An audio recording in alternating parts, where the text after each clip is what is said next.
میرا پورا وجود ابھی بھی کان بنا اس طرف متوجہ ہے، مگر میری سماعتوں میں پگھلے ہوئے سیسے کی مانند گرنے والی وہ آواز اب تھم چکی ہے۔ میں یوں ساکت بیٹھی ہوں گویا جنبش کی تو وجود کا مجسمہ بھربھری ریت کی مانند بکھر جائے گا۔ میرا چہرہ سپوٹ ہے، مگر آنکھوں کے گوشوں سے نمکین پانی پھسل پھسل کر میرے جھریوں زدہ بوڑھے دھسے ہوئے رخساروں کو بھگو رہا ہے۔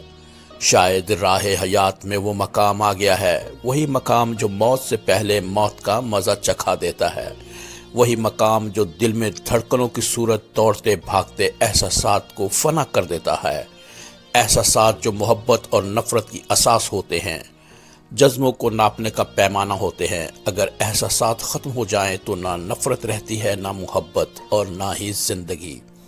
اس وقت میرا دل اپنی مخصوص رفتار سے مسلسل دھڑک رہا ہے، سانسوں کی آمد و رفت کا سلسلہ بھی جاری و ساری ہے۔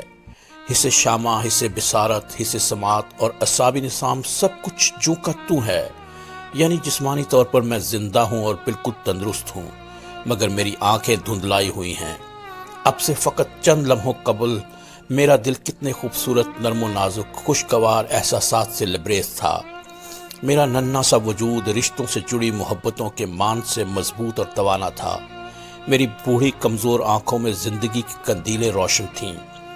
وقت کے ذرا سے ہیر پھیر نے مجھے عرش سے فرش پر لا پٹخا۔ میں نے انتہائی خود ترسی سے سوچا تو یکلخت آنکھوں میں ایک منظر لہرایا۔ مجھے یاد آیا کہ جو کچھ ابھی ابھی میرے ساتھ ہوا ہے، ایسا تو پہلے بھی کسی کے ساتھ ہوا تھا۔ روح کو جھلسا دینے والے وہ لفظ جو میری سماعت میں اترے، ایسی الفاظ پہلے بھی کسی کی سماعت سے ٹکرا چکے ہیں، مگر اس وقت تو ایسی قیامت نہ گزری تھی۔ میں نے ٹھنڈی آہ بھری تو یکدم میرے ضمیر نے میرا گریبان پکڑ لیا۔ نہیں نہیں، ایسی ہی قیامت اس وقت بھی ایک دل پر گزری ہوگی۔ اس وقت بھی ایک محبت سے سرشار شفیق وجود مٹی کا ڈھیر بن گیا ہوگا۔ اس وقت بھی رشتوں کا تقدس یوں ہی پامال ہوا ہوگا، کسی کا مان راکھ ہوا ہوگا، مگر مجھے تو احساس بھی نہ ہوا تھا۔ احساس ہوتا بھی کیسے؟ اس وقت میں اس مقام پر جو نہ تھی جہاں آج ہوں۔ اس وقت تو اس مقام پر گویا کوئی اور تھا، ایک انتہائی شفیق نورانی وجود جن کو ہم دونوں بہن بھائی بڑی امی کہا کرتے تھے۔ وہ ہماری ماں کی ماں تھی۔ مجھے اچھی طرح یاد ہے کہ بچپن میں جب ہم لوگ گاؤں جایا کرتے تھے تو وہی تھیں جو ہمیں ہتھیلی کا چھالا بنا کر رکھتی تھیں۔ اس زمانے میں ہمارا گاؤں ابھی بجلی کی سہولت سے محروم تھا۔ شدید ترین گرمیوں میں پنکھے کا نہ ہونا کس قدر اذیت ناک ہوتا ہے، مگر بڑی امی پوری رات ہاتھ کے پنکھے سے ہوا جلا کرتی اور بدن میں سوئیوں کی مانند چبھتی گرمی دانوں پر ایسے دھیرے دھیرے ہاتھ پھیرا کرتی کہ جسم و جاں میں سکون سا اتر آتا۔ پھر وقت بدلا، دونوں ماموؤں کی شادیاں ہو گئیں، گھر کا نظام بڑی امی کے اختیار سے نکل کر مامانیوں کے ہاتھ میں چلا گیا۔ ہم بھی بچپن اور لڑکپن سے ہوتے ہوئے جوانی کی دہلیز پر آ کھڑے ہوئے۔ شروع سے ہم نے یہی دیکھا تھا کہ بڑی امی کبھی ہمارے ہاں رہنے کے لیے نہیں آتی تھیں، مگر اب وہ اکثر آنے لگی تھیں۔ دراصل دونوں ممانیوں کا سلوک ان کے ساتھ اچھا نہ تھا، مگر وہ بڑی صابر خاتون تھیں، شکوے گلے کرنا ان کی فطرت میں تھا ہی نہیں۔ عموماً ہمارے گھر ان کا قیام 10-15 دنوں سے زیادہ نہیں ہوتا تھا۔ اس دوران خوب محفلیں جمتی تھیں۔ اس بار بھی جب وہ آئیں تو میرا یہی خیال تھا کہ 10-15 روز میں چلی جائیں گی، مگر ان کا قیام ہمارے ہاں طویل سے طویل تر ہوتا رہا۔ میں چونکہ تنہائی پسند اور کتابی کیڑا ٹائپ کی لڑکی تھی، اس لیے گھر کے کاموں کے بعد میرا تمام وقت مطالعے کے لیے وقف ہوتا تھا۔ بڑی امی کے قیام سے میری یہ روٹین تقریباً ختم ہوتی گئی، چونکہ بڑی امی کو کمپنی دینے کے لیے زیادہ تر وقت ان کے پاس بیٹھ کر ہی گزارنا پڑتا تھا، مگر وقت کے ساتھ ساتھ میری برداشت ختم ہونے لگی اور میں نامحسوس انداز میں اپنی روٹین کی طرف لوٹنے لگی۔ عجیب بے حسی مجھ پر طاری ہو گئی تھی۔ بڑی امی اکیلی بیٹھی رہتیں اور میں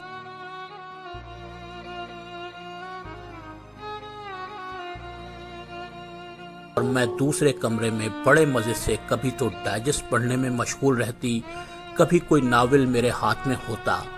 اس حرکت پر امی نے کئی بار دبے دبے انداز میں ٹوکا، مگر میں نے ہر بار ان کی بات کو ایک کان سے سن کر دوسرے کان سے اڑا دیا۔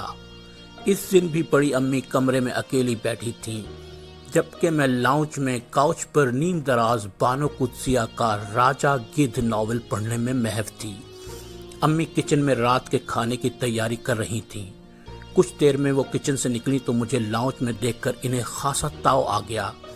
اماں وہاں اکیلی بیٹھی ہیں اور یہ صاحبزادی ناول میں منہ دیے اس کونے میں دبکی ہوئی ہیں، تو پھر کیا کروں؟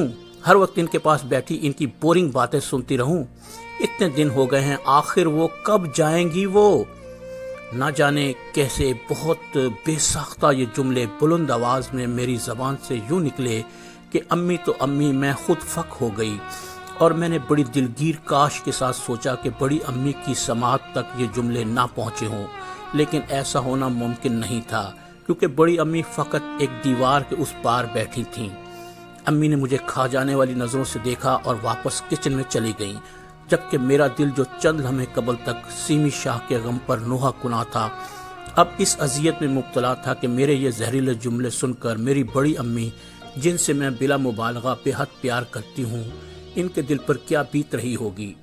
وہ الفاظ جو بعض اوقات غصے میں، جھجھلاہٹ میں بے ساختہ ہماری زبان سے نکل جاتے ہیں، جن کی در حقیقت کوئی حقیقت نہیں ہوتی، مگر ہمارے پائیدار سے پائیدار رشتے کو ایک پل میں مٹی کا ڈھیر کر دیتے ہیں۔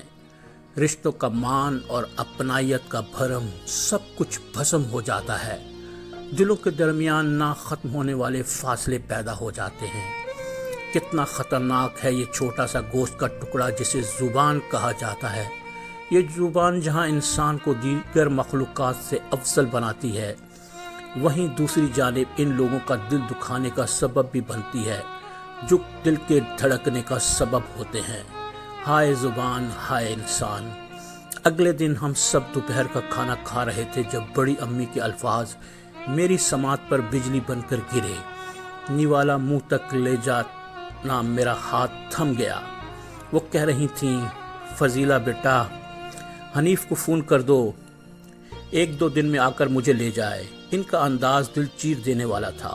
لیکن اماں، آپ تو کہہ رہی تھی کہ کچھ عرصے رہیں گی، امی بے قراری سے بولی اور ساتھ ہی مجھے بے حد ناگواری سے دیکھا۔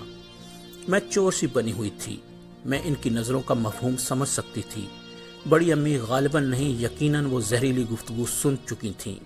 میں شرمندگی سے نظریں جھکائے بیٹھی رہی۔ مجھ میں اتنی جرت نہیں تھی کہ میں بڑی امی سے کچھ کہہ سکتی۔ جیسا آپ سمجھ رہی ہیں ویسا کچھ بھی نہیں ہے۔ جو آپ نے سنا زبان کی ایک لمحاتی لغزش تھی، اور بس آپ کا وجود تو اللہ کی رحمت کی مانند ہمارے لیے ہے۔ سچ کہتے ہیں کہ کمان سے نکلا تیر اور زبان سے نکلے لفظ واپس نہیں پلٹ سکتے۔ زبان کی ایک لمحاتی لغزش سے رشتوں کے مان بکھر کر رہ جاتے ہیں، اور پھر پچھتاوے کے سوا ہمارے پاس کچھ نہیں بچتا، حتیٰ کہ معافی اور تلافی کے الفاظ تک نہیں مل پاتے۔ اسی شام بڑی امی نے حنیف ماموں کو فون کروا دیا، مگر انہوں نے صاف جواب دے دیا کہ ابھی 1 ماہ تک وہ بہت مصروف ہیں۔ شریف کو فون کر دیں یا پھر ابھی کچھ عرصہ وہیں رہیں۔ حنیف ماموں کے جواب سے جو تاریکی بڑی امی کے چہرے پر چھائی تھی، اس نے میری شرمندگی اور ملال کو مزید کئی گنے بڑھا دیا۔ وہ منظر میری آنکھوں میں ٹھہر سا گیا۔ ایسا کرو بیٹا، شریف کو ہی فون کر دو۔ حنیف ماموں کا جواب سن کر انہوں نے پھنسی پھنسی آواز میں کہا تھا، اور کوشش کے باوجود وہ آواز کی لرزش کو چھپا نہیں سکی تھی۔ کیوں اماں، آخر کیوں جانا چاہتی ہیں آپ؟ یہاں آپ کو کوئی مسئلہ ہے کیا؟ امی نے شرمندگی بھرے انداز میں ایک اور کوشش کی انہیں روکنے کی، مگر وہ بضد رہیں۔ رخصت کے وقت بڑی شفقت سے مجھے اپنے ساتھ لگاتے ہوئے انہوں نے ڈھیروں دعائیں دیں، خوشیوں کی، پھلنے پھولنے کی، من کی مرادیں پانے کی۔ بس ایک دعا نہ دی تھی، لمبی عمر کی دعا۔ شاید اس لیے کہ لمبی عمر کی دعائیں بعض اوقات سزا بن جاتی ہیں۔ ان کے جانے کے بعد کئی دن دل بہت اداس رہا۔ کسی کام میں دل نہ لگتا، حتیٰ کہ وہ افسانے اور ناولز جن میں محو ہو کر میں آس پاس سے بیگانہ ہو جایا کرتی تھی، بے مزہ سے لگنے لگے تھے۔ عجیب سی بے چینی اور بے قراری تھی۔ دل رہ رہ کر اس لمحے پر ہاتھ مل رہا تھا جب وہ بیہودہ الفاظ میرے منہ سے نکلے تھے، حالانکہ ان لفظوں سے میرے باطنی احساسات کا کوئی تعلق نہ تھا، مگر میں ان کی وجہ سے اپنی ہی نظروں سے گر گئی تھی۔ شرمندگی کی آخری منزل پر کھڑی میں اپنے آپ کو بے حد سنگ دل اور بے رحم لگ رہی تھی۔ یہ الگ بات ہے کہ اتنی شفیق اور محترم ہستی کا دل دکھانے کے لیے یہ سزا ناکافی تھی۔ ان کے جانے کے بعد 4 ماہ گزرے ہوں گے کہ رات 1:30 بجے شریف ماموں کا فون آیا۔ بڑی امی کو دل کا دورہ پڑا تھا اور وہ اسپتال میں داخل تھیں۔ شریف ماموں نے ہمیں جلد از جلد وہاں پہنچنے کے لیے کہا تھا اور خصوصی ہدایت کی تھی کہ بڑی امی نے مجھے اور منیر کو ساتھ لانے کی تاکید کی ہے۔ وہ رات بہت بھاری گزری۔ ہونا تو یہ چاہیے تھا کہ ہم اگلی صبح سویرے روانہ ہو جاتے، مگر ایسا نہیں ہو سکا کہ منیر کے سالانہ امتحان چل رہے تھے۔ اگلی صبح اس کا پرچہ تھا جو نہ دینے کی صورت میں اس کا پورا سال داؤ پر لگ سکتا تھا۔ سو طے یہ ہوا کہ منیر پیپر دے کر آئے، جو ہی وہ لوٹے گا ہم روانہ ہو جائیں گے۔ مگر اگلی صبح تقریباً 11 بجے شریف ماموں کا فون آیا کہ بڑی امی کی طبیعت اچانک بہت ہی بگڑ گئی ہے۔ ڈاکٹرز نے جواب دے دیا۔ منیر کے گھر لوٹتے ہی ہم روانہ ہو گئے۔ وہاں پہنچتے ہی دل دہلانے والی خبر ملی کہ بڑی امی کوما میں ہیں۔ جب تک وہ ہوش میں رہیں، صابرہ، مریم، منیر، بس یہی نام ان کی زبان پر رہے۔ ہمارے آنسو روکے نہ رک رہے تھے۔ ICU میں شیشے کی دیوار کے اس پار بستر پر چت لیٹا ان کا وجود مجھے بار بار میرے وہ پتھریلے لفظ یاد دلا رہا تھا جو منہ سے نکالتے ہوئے میرے وہم و گمان میں بھی نہ تھا کہ ایک مہربان شفیق دل ان کی بے حسی سے سینکڑوں کرچیوں میں بکھر جائے گا۔ اسی رات ڈاکٹرز نے ان کی موت کی تصدیق کر دی اور ایک مہربان شفیق وجود ہمیشہ ہمیشہ کے لیے خاک بسر ہوا۔ بڑی امی کی میت اٹھی تو بین اور نالوں سے گھر گونج اٹھا۔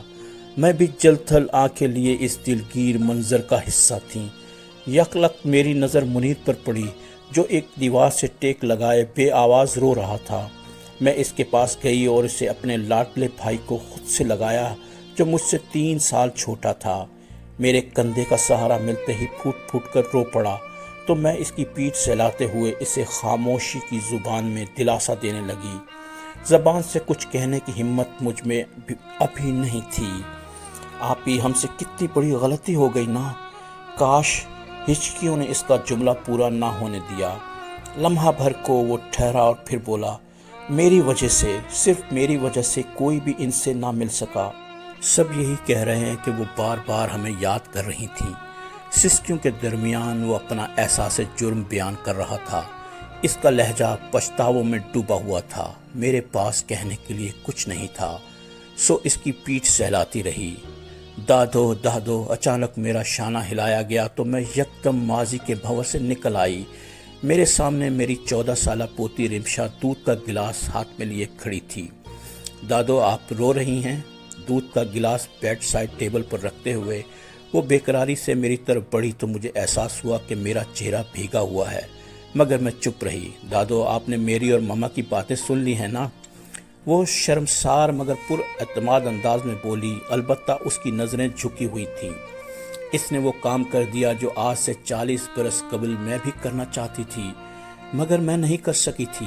اگر کر لیتی تو شاید میرا بڑی امی کا وہ مان دوبارہ قائم ہو جاتا جس کی کرچیاں وہ اپنے ساتھ لے گئیں۔ آپ یقین کریں دادو، وہ مزید کچھ کہنا چاہتی تھی اور کیا کہنا چاہتی تھی میں جانتی تھی۔ میں نے اسے مزید کچھ بھی کہنے سے روک دیا اور دونوں باہیں پھیلائیں تو ایک لمحہ ضائع کیے بغیر میری بیٹی رمشا، میری پوتی میری باہوں میں سما گئی۔ اسے اپنی غلطی کا احساس تھا اور میں جانتی تھی کہ بعض اوقات ہماری زبان سے بے ساختہ ہی وہ لفظ نکل جاتے ہیں جو نہ ہمارے دل میں ہوتے ہیں نہ ذہن میں۔ پھر ایسے بے معنی بودا لفظوں کو دل پر کیا لینا؟ کیوں ٹھیک